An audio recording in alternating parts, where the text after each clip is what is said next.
और कंपोस्ट कितने दिनों में बनता है? कंपोस्ट 60 डेज लेता है। 60 डेज या 60 डेज से ज़्यादा भी ले सकता है। ठीक है। अगर हम घर पे बना रहे हो, अगर प्रोसेस स्पीड अप करना होगा तो लाइक अगर आप फर्स्ट टाइम बना रहे हो तो ऑब्वियसली वो टाइम लेगा, बट जब आपका कंपोस्ट तैयार हो जाता है ना तो you can use a little bit of compost in your second batch of compost, तो वो उसको हेल्प करेगा बस। उसको जल्दी कंपोस्ट। अच्छा, अगर आपकी कोई सहेली इस वक्त आपको टीवी पे देख रही है, आप उसको कैसे बताएंगी कि किस तरह कंपोस्ट बनाओ आज ही?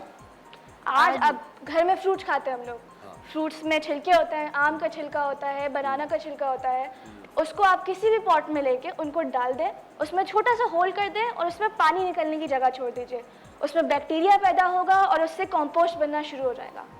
That's great भाई, आज तो इन्होंने मुझे भी सिखा दिया, मुझे खुद नहीं पता था कंपोस्ट कैसे बनती है, हैं? क्या बात है भाई।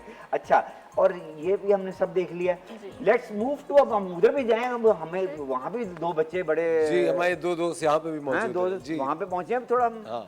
या थोड़ी और कुछ आपसे। अच्छा ये बताइए, ये क्या चीज़ है? ये मुझे नजर नहीं आ रहा, ये क्या है? ये हमारे देसी बादाम की अच्छा, जो सीड देसी है। बादाम है, ओके। तो क्या हमने ये मुझे बताएं कि इसको भी लगाने में मुश्किल तो नहीं है कुछ? नहीं, बिल्कुल नहीं, बस इसको भी उसकी तरह ही प्लांट करना होता है मिट्टी अच्छा, में, अंदर और कुछ नहीं। ओके, तो ये मुझे लग रहा है ड्राई बादाम है और ये जरा कच्चा लग रहा है, तो जी। हमें ड्राई ज्यादा बेहतर रहेगा या हम कच्चा डालें? ड्राई ज्यादा बेहतर ड्राई फिर ड्राई क्यों बेहतर रहेगा सर? क्यों बेहतर रहेगा ड्राई?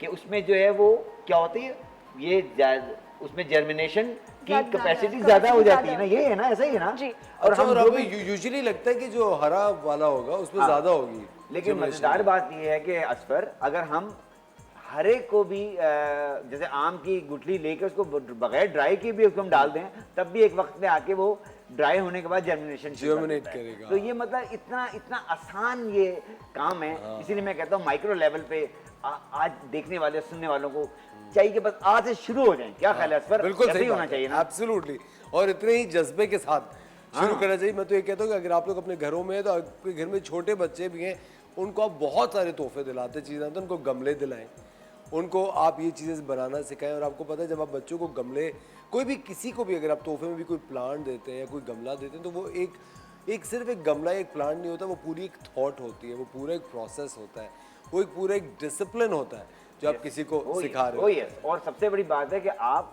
असफर उनको उस क्रिस्मेटिक शौक में दाखिल कर देते हैं जहाँ से फिर आपको कुछ नहीं करना पड़ता, फिर वो नर्सरियों के चक्कर मार रहे होते हैं बार-बार। एब्सोल्युटली मेरी तरह ऐसा ही है ना? बिल्कुल। आपको पता है, एक दफा जब आप अपना कोई छोटा सा गार्डन डेवलप करते हैं, छोटी सी नर्सरी डेवलप करते हैं, मैं इतने लोगों को जानता हूँ जो अपनी छोटी छोटी बैल्कनीज को छोटी छोटी नर्सरीज बना लेते हैं।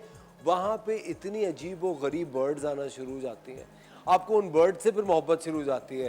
फिर आप गार्डन को और ज्यादा बढ़ाते हैं। आप कहते हैं क्या मैं किस दुनिया में आ रहा हूँ। मैं आपको बता रहा हूँ, मेरे गार्डन में इतनी नई नई बर्ड्स आती हैं जो मैंने शायद पहले, मुझे लगता भी नहीं था कि ये एग्जिस्ट भी करती है। ये लोगों को पता नहीं, ये हैबिटेट डेवलप होता है। और यू नो असफर, मैंने अभी 1 महीना पहले अपने घर रूफ टॉप का शहद खाया है, छोटी मक्खी का। क्या बात है। और अब जो अर्बन एरिया के बीचों बीच बैठ के आप ऑर्गेनिक चीजें खा रहे हैं। देखिए, ये एक बहुत ही गलत बात है, माजरत के साथ मुस्लिम रजा साहब, कि आप शहद अकेले खा रहे हैं। कहे देखें, मैं अगर यहाँ अगर लाता ना शहद, तो तकरीबन तो ये सब मक्खियाँ बन जाते हैं। 500 ग्राम निकला था, तो अच्छा। मेरा ख्याल है सबको 2-2 चम्मच मिल जाते हैं यहाँ पर।